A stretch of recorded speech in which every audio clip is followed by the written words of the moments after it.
زنده باش ای وطن، تاجیکستانی آزادی من.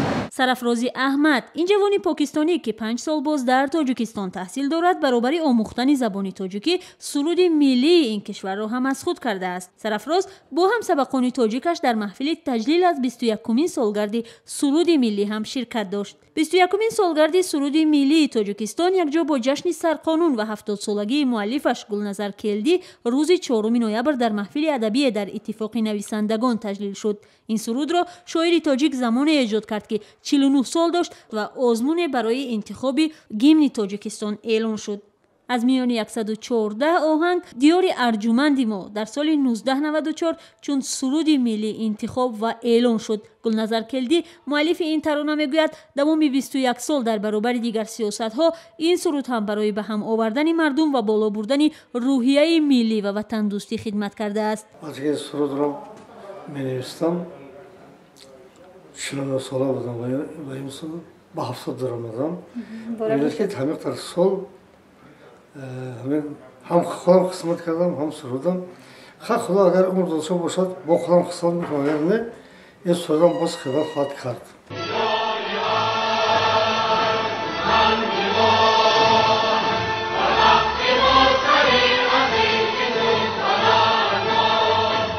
سرود ملی تاجیکستان یکی از رمزهای دولتی و مقدسات ملی به شمار می رود. ترتیب و موردهای اجرای این سرود در اساس قانون معین شده است و غالباً سرود ملی هنگام جلسه های مهم حکومتی، اعلان جایزه ها، مسابقه های ورزشی و حتی در بسیاری از مکتب های میانه قبل از آغاز درس اجرا می شود. طبق قانون هنگام صدا دادن آهنگ گیمن و اجرای آن ساکنان به پا راست می شوند و دست روی سینه میگذارند.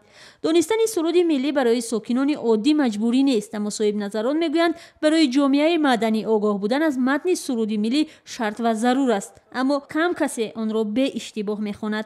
دواری ارج جمانجی ما با وقتی تو سری عزیزی ما بلند بود زدوری تو سعادت تو دولت تو بگذم بود زدوری زمان ما رسیدیم و زیری پرچمی تو سخت کشیدیم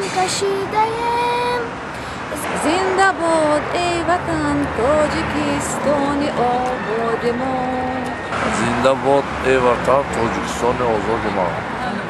هنوز از سالهای اولی تولید گیمن تاجیکستان بحث‌ها اطراف آهنگ و محتوای آن زیاد بود. برخی از زبانشناسان و شاعران از جمله گلرخسار صفی‌یوه و مومین قناعت با انتقاد از متن و محتوای این ترانه برای تغییر دادن سرود ملی پافشاری‌ها داشتند.